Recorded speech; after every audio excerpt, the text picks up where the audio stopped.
Alô você, estamos de volta falando sobre o sequestro e cárcere privado. Eu explicava que o sequestro e cárcere privado, ele é simples, ele é qualificado e ele é mais qualificado. Ou seja, ele é simples quando não tem nenhuma qualificadora. Nós vimos na aula passada, antes de eu retornar para cá, que a pena do sequestro é de 2 a 5 anos de reclusão se o agente é cônjuge, ascendente e descendente da vítima. Então, nós temos a situação do marido que sequestra a própria esposa e a mantém em cárcere privado numa fazenda. Vimos também que o crime é praticado quando o crime é praticado mediante internação da vítima em casa, hospital ou casa de saúde, podendo ser cometido por qualquer pessoa ou inclusive pelo próprio médico.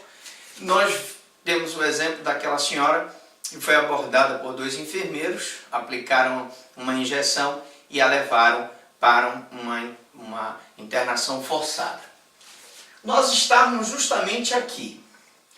Se a privação da liberdade dura mais de 15 dias, que foi aquela situação em que o cárcere privado da pessoa dura mais da metade de um mês, e entramos nesse artigo 2º, em que a pena será de reclusão de 2 a 8 anos, se resultar a vítima em razão dos maus tratos, natureza da detenção grave, sofrimento físico ou moral, e aí nós citamos o exemplo do senhor que foi encontrado morando atrás da casa da filha, que era privado da comida, de água e das condições mínimas de higiene.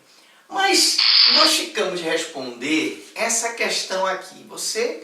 Apenas nós fizemos nesse início uma recapitulação da aula e nós estamos aqui nesse ponto aqui.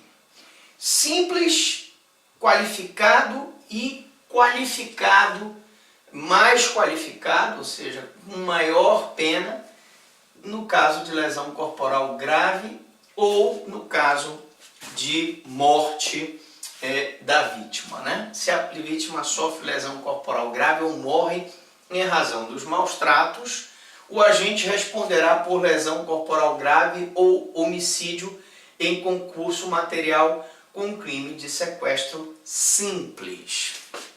Aí eu perguntei para você, e agora eu respondo, se ele responderia pelo crime de homicídio simples em concurso material com crime de sequestro simples, ou se ele responderia pelo crime de homicídio em concurso material com crime de sequestro qualificado. É uma questão que você tem que refletir. Por quê? Porque nós temos um princípio chamado princípio do nobis in idem. Esse princípio do nobis in idem significa que a pessoa não pode ser, o acusado não pode sofrer 2 majorações, 2 agravamentos na sua sanção penal em virtude do mesmo fato. Raciocine comigo. Ele já está respondendo por homicídio, que é um crime grave e que pode ser hediondo se for mediante grupo de extermínio, praticado mediante atividade de grupo de extermínio, ou se for homicídio qualificado, por motivo torpe, por motivo fútil, etc. Ou feminicídio, que também é uma forma de agravação do homicídio, que é o crime praticado contra a mulher, o assassinato da própria mulher. Ora, nós temos que analisar aqui. Vamos lá. Se ele já responde por homicídio, você concorda comigo que já está sendo levado em consideração a morte para caracterizar o homicídio? Já. E esse homicídio, inclusive, ele pode ser qualificado por um motivo torpe, por um motivo fútil, com outras circunstâncias qualificadoras do homicídio previsto no parágrafo 2º.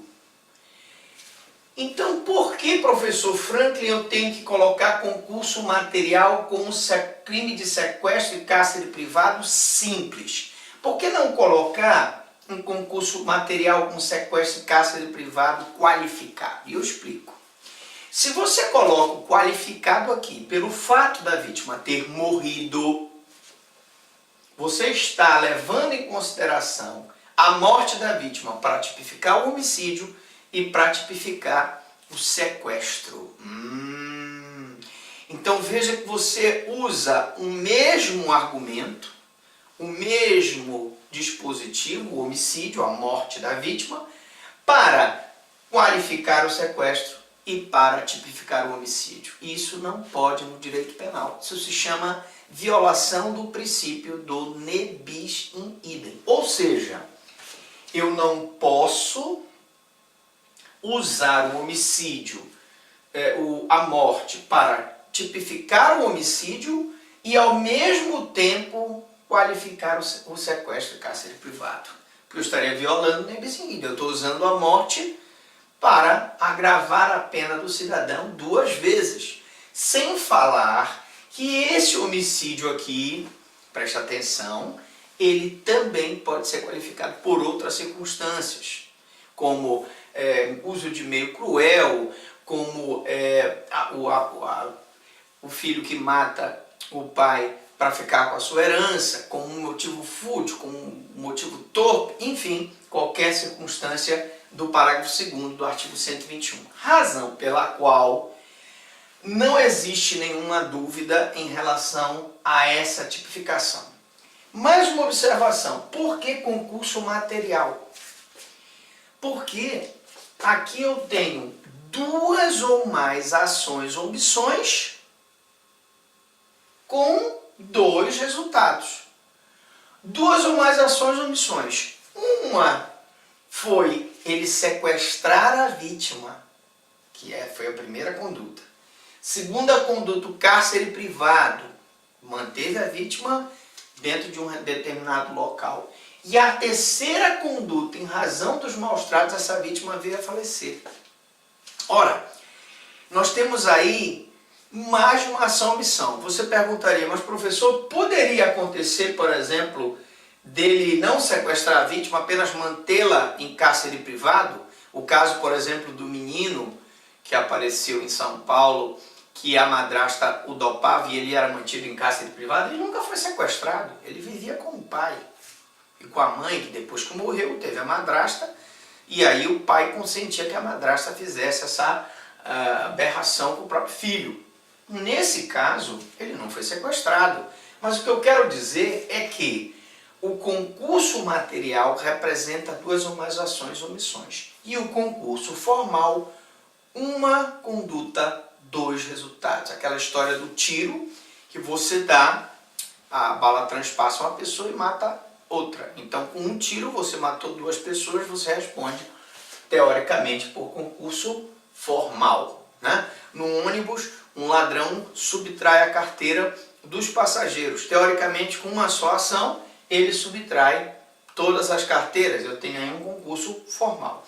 Se você olhar a aula de concurso, você vai ver que existe parte da doutrina que defende que eu não posso usar o concurso formal para crimes contra a vida e nem contra crimes contra a liberdade sexual, como estupro, porque você dizer que há uma continuação delitiva do estupro e você dizer que há uma continuação delitiva do homicídio, evidentemente que pode prejudicar a punição do homicídio se for um caso de um serial killer e, portanto, a doutrina não aceita, só aceita o concurso material no homicídio e material também nos crimes, alguns crimes mais graves, como por exemplo os crimes contra a dignidade sexual. Outra coisa também que eu queria esclarecer é que esse homicídio aqui, ele só pode, evidentemente, ser caracterizado como doloso se houver a intenção de matar. Ou se o agente assumir o risco de produzir o resultado.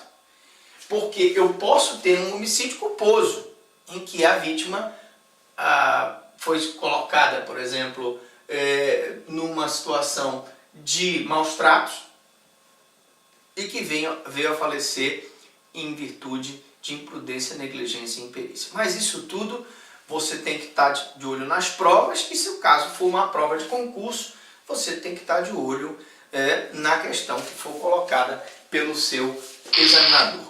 Então serão aplicadas as penas dos dois crimes autonomamente, porque é um concurso material que exige a soma das penas, e eu explico isso porque você pode e vai encontrar na aula de concurso de crimes, uma aula espetacular no playlist de Penal 2 lá no YouTube, no canal Franklin Lobato Prado. Você encontra que eu tenho o concurso material quando esses crimes são somados, as penas são somadas. Então eu tenho a soma da pena do homicídio, se for simples será homicídio simples de 6 a 20, e se for qualificado será de 12 a 30, mais a pena do sequestro, claro, porque eu tenho que somar no concurso material a pena de 2 crimes. Mas sem a qualificadora do parágrafo em questão, os maus tratos que geraram a morte. Porque se eu considerar a morte para qualificar o sequestro, e se eu usar a morte para qualificar o homicídio, eu vou estar violando o princípio do ne bis in idem. Né? Então eu não posso usar a mesma morte para qualificar o homicídio e qualificar o sequestro. Agora, nós vamos entrar na redução à condição análoga de escravo, mas antes de entrar nessa aula, eu queria fazer um jabazinho aqui com o nosso livro A Voz da Cidadania, Ações em Defesa dos Direitos Difusos e Coletivos. Nós também temos o livro Corrupção Pública e Violação dos Direitos Humanos, onde é a minha tese da Universidade de Coimbra, onde nós abordamos como a corrupção pública viola o direito à educação, o direito à saúde, o direito à igualdade, o direito à democracia, o direito ao Estado Democrático de Direito. E nós temos também o livro Como os Direitos Humanos Podem Combater a Corrupção Pública, que é a tesina de doutorado da Universidade de Salamanca, na Espanha, onde nesse livro azul eu respondo todas as questões que ficam abertas no livro vermelho. Então, só recapitulando, na Voz da Cidadania você encontra um CD com as principais ações. Aí você me pergunta, professor, isso aqui é um livro prático?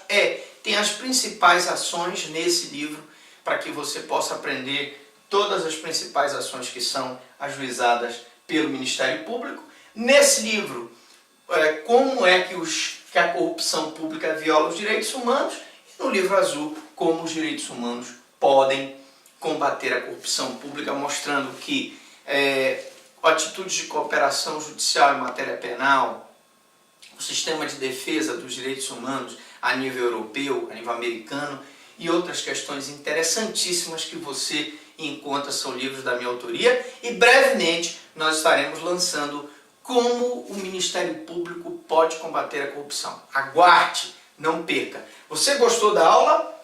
Curta. Você tem uma amiga que está fazendo concurso público? Compartilhe. Você tem uma outra pessoa que vai fazer prova da OAB? Também compartilhe.